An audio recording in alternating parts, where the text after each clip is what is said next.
Then Moses led Israel from the Red Sea, and they went into the desert of Shur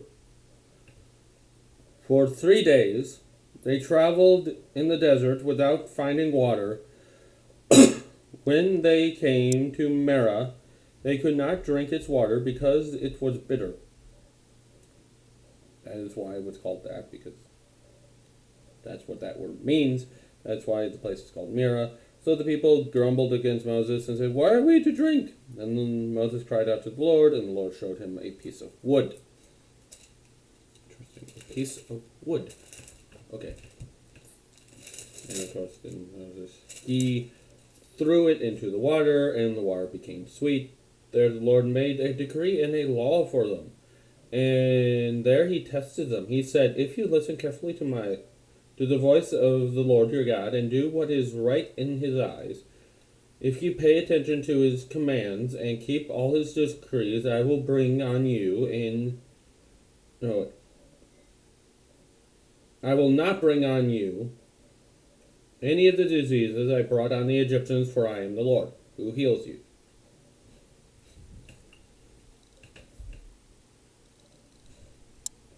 There's a fiery weather alert in Sydney. Well then. God, I pray for the people of Sydney, for their safety, and that you give comfort to those who need comfort. In your name we pray. The Lord who heals them. He healed the water. He's going to remove their bitterness. And the thing that makes them separated from God. Then they came to Elm, and there were 12 springs and 70 palm trees, and they camped there near the water. But there's some people who will read so much into this verse, and like the 70 palm trees signify. Maybe. Anyway, where could this have happened? Well, the crossing happened somewhere along here. This could have happened up here, on there, or on a lake that has since dried up. Because ever since the Suez Canal has been built,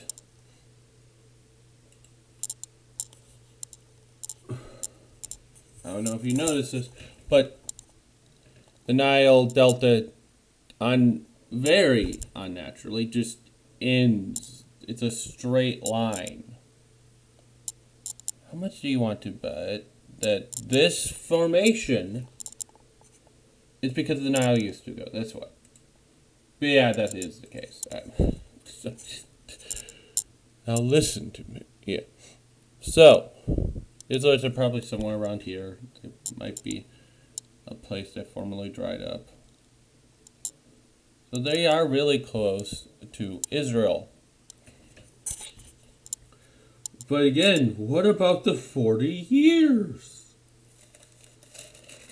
Yeah, that comes later. A lot later.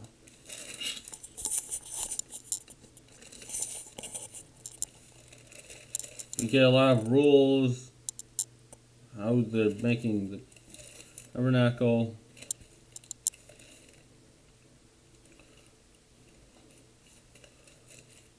Well, that probably only takes a few days. It's just such a bad supposed contradiction where people think it took them exactly 40 years to get from Egypt to Israel. No, it didn't. It only took them a few days, maybe a few weeks. Maybe a month at most, because how slow they had to move. They were making stops along the way. It did not take them 40 years. The 40 years is after they got to the border of Israel. So, map is not loading. let's just say around here, this general, somewhere around here, probably not exactly here, but you know what I mean, somewhere here. And they didn't want to go over to this side because they were scared. So they were cursed to wander around the Sinai Peninsula for 40 years.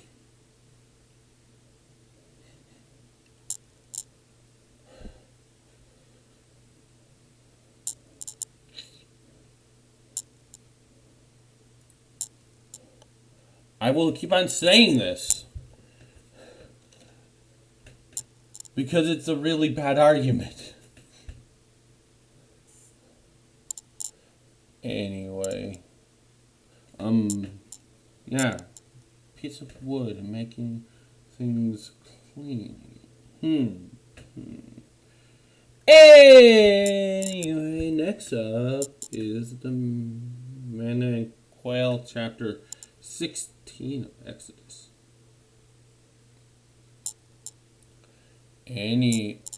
I'll read it anyway multiple times. Oh, well. Yeah, you can see a lot of dry riverbeds along. Look at all these. Yeah, look. There was a lake, you can tell. There was something else here.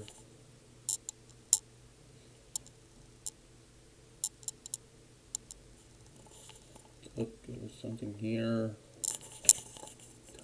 Different coloration. And this way.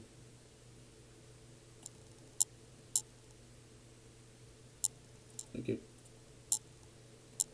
pours out. Go. Come on. Come on. Load. Yeah, you can definitely tell there's supposed to be something here. As you can see, there's barely any thing in this area besides some roads and some farms.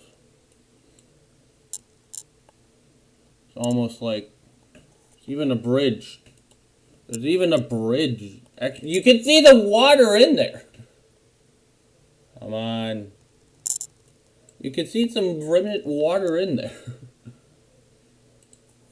Yeah, the Sinai Lake's probably just dried up. As a lot of them have, because it's more deserty. Let's see, can I get street view? Anywhere? Oh. Wait. One photo speed. Nope, it's a fake photo speed. Never mind. So, yes, that's the Israelites and their journey. See you next Saturday.